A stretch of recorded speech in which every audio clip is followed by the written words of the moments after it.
दोस्तों नमस्कार, आपका स्वागत है शशांक सर विद केमिस्ट्री में।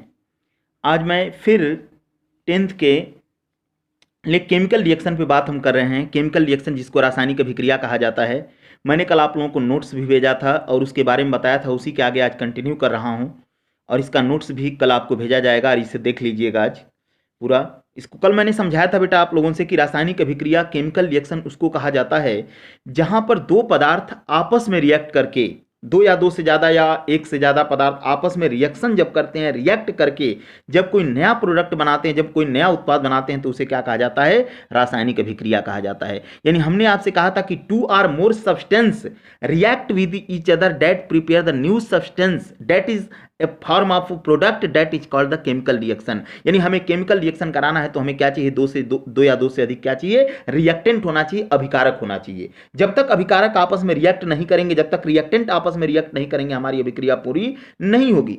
इसकी मैंने कुछ शर्तें बताई थी आप लोगों से कि कभी भी कोई केमिकल रिएक्शन होती है तो एक बात बेटा ध्यान रखिएगा कि रासायनिक अभिक्रिया को हमेशा एरो से डिनोट किया जाता है, तीर से व्यक्त किया जाता है, और तीर के बाईं तरफ जो होता है उसे अभिकारक कहते हैं और तीर के जो दाईं तरफ होता है उसको क्या कहते हैं? उत्पाद कहते हैं।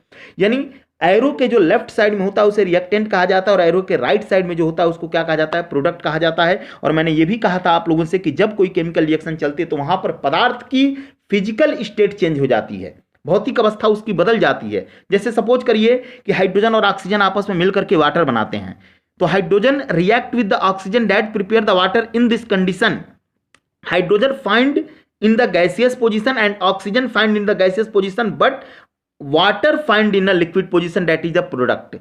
यानी हाइड्रोजन और ऑक्सीजन से जल बना तो हाइड्रोजन और ऑक्सीजन किस पोजीशन में होते हैं? गैसियस पोजीशन में। लेकिन वाटर किस पोजीशन में हो जाता है? लिक्विड पोजीशन में। यानी हमारा क्या हो जाता है? फिजिकल स्टेट यहां पर बदल जाता है। और मैंने आपसे कहा था कि एक बात ध्यान रखिएगा कि जो हमारी रिएक्शंस होती हैं वो जिस नियम पर काम करती हैं उसको law of conservation of mass कहा जाता है, जिसको द्रव्य की अविनाशिता का नियम कहते हैं। द्रव्यमान के संरक्षण के नियम पर रिएक्शन काम करती हैं और हमेशा काम करेंगी बैलेंस रूप में। जब रिएक्शन रहती है, अगर बैलेंस नहीं है तो आप उसे बैलेंस करिए। जैसे मैंने आपसे कहा था कि मैग्नीशियम के हाइड्रोक्लोरिक अम्ल के साथ एग्जांपल एक दिया था मैंने रासायनिक अभिक्रिया का। बहुत सिंपल सी बात, आप ये भी कह सकते हो कि hydrogen react with oxygen that prepare water. Sodium react with the chlorine that prepare sodium chloride. Sodium chlorine के साथ मिलकर के सोडियम क्लोराइड बना रहा, ये भी आपकी केमिकल रिएक्शन है। हाइड्रोजन ऑक्सीजन के साथ मिलकर के वाटर बना रहा, ये भी आपकी केमिकल रिएक्शन है। लेकिन एक बात जरा ध्यान दीजिएगा, मैंने ये भी बताया था आप लोगों से कि मैग्नीशियम हाइड्रोक्लोरिक अम्ल के साथ अभिक्रिया करके मैग्नीशियम क्लोराइड और हाइड्रोजन बनाता है। तो इसमें मैग्नीशियम और हाइड्रोक्लोरिक एसिड किस रूप में काम कर रहे हैं? रिएक्टेंट के रूप में। और मैग्नीशियम क्लोराइड और हाइड्रोजन किस रूप में काम कर रहे हैं? प्रोडक्ट के रूप में।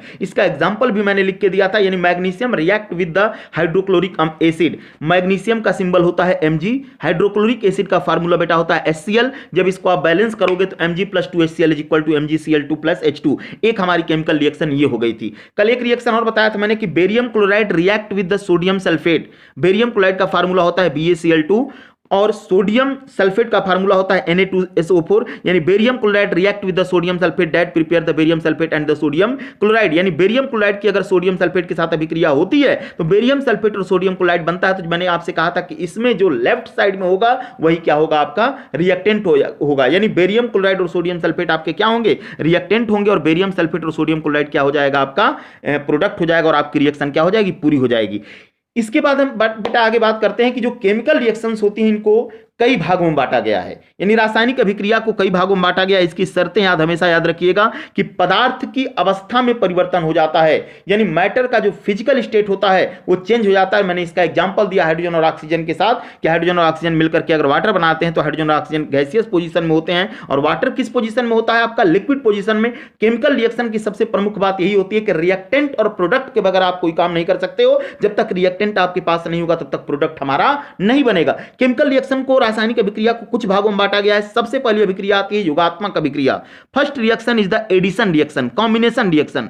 दूसरी रिएक्शन आती है विस्थापन अभिक्रिया जिसको डिस्प्लेसमेंट रिएक्शन कहते हैं। तीसरी रिएक्शन आती है वियोजन अभिक्रिया जिसको डिसोसिएशन रिएक्शन कहते हैं। चौथी रिएक्शन आती है आपकी जो हमारी उभय अपघटन यानी जिसको हम डबल डिस्प्लेसमेंट रिएक्शन कहते हैं। और पांचवी और छठी रिएक्शंस में आपकी इसी को आगे बढ़ाते हुए हम ले जाते हैं उष्माशोषी, उष्माक्षेपी, एंडोथर्मिक और एक्सोथर्मिक। एंडोथर्मिक को उष्माशोषी कहते हैं और एक्सोथर्मिक को उष्माक्षेपी कहते हैं। और एक बात और ध्यान रखिएगा कि इसमें कुछ रिएक्शंस की कंडीशन होती है। जैसे सिंपल सी मैं बात करूं आपसे एडिशन रिएक्शन की, जिसको योगात्मक अभिक्रिया कहा जाता है। योगात्मक अभिक्रिया का सीधा अपना कॉन्सेप्ट होता है कि योगात्मक अभिक्रिया में दो सब्सटेंस आपस में मिलते हैं, दो पदार्थ आपस में मिलेंगे, एक न्यू पदार्थ सब्सटेंस बना देंगे, जिसको कि हम लोग क्या बोल सकते हैं, कहने का मतलब कि योगात्मक अभिक्रिया, addition reaction. In the addition reaction two substance react with each other that prepare the new substance, that is called the also addition reaction, that is a combination reaction. इसको कॉम्बिनेशन रिएक्शन कहा जाता है। जैसे आप simple सी बात कह सकते हो कि हाइड्रोजन रिएक्ट विद ऑक्सीजन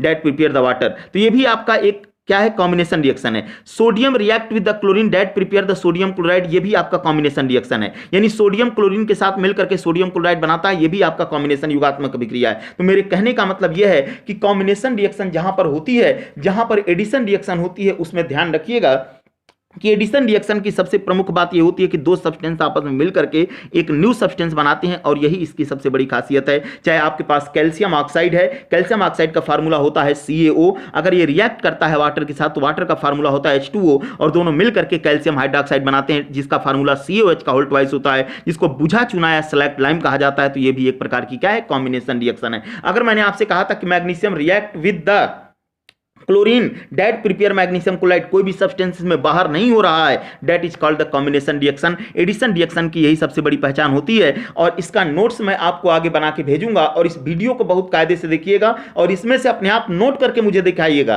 कि क्या आपने नोट किया, क्या आपने समझा, क्या मैंने बोला। और इतना ध्यान रखिएगा कि रिएक्शंस अब धीरे धीरे आगे बढ़ती रहेंगी। एडिशन रिएक्शन आएगी, फिर डिस्प्लेसमेंट रिएक्शन आएगी, फिर डबल डिस्प्लेसमेंट रिएक्शन आएगी, डिसोसिएशन रिएक्शन आएगी। फिर से मैं बता देना चाहता हूं, एडिशन रिएक्शन का मतलब होता है योगात्मक अभिक्रिया, डिस्प्लेसमेंट का मतलब होता है विस्थापन अभिक्रिया, डिसोसिएशन का मतलब होता है वियोजन अभिक्रिया, और इनके अलग अलग टाइप्स होते हैं, इनके अलग अलग कंडीशंस होते हैं। और बेटा याद रखिएगा कि जो मैंने रिएक्शंस का नाम लिया है, हो सकता है कि उनका यूज आगे भी आए, और इसके लिए आपको सबसे पहले फार्मूला आना चाहिए, कंपाउंड आना चाहिए, किस तरह से वो रिएक्ट करता है, किस तरह से अभिक्रिया करता है, किस तरह से रासायनिक अभिक्रिया को प्रेजेंट करता है, केमिकल रिएक्शन की खासियत क्या होती है, ये सब चीजें आपको बिल्कुल ध्यान में रखना है। और इसका नोट्स मैं फिर कल आपको आगे सेंड करके भेजूंगा। धन्यवाद।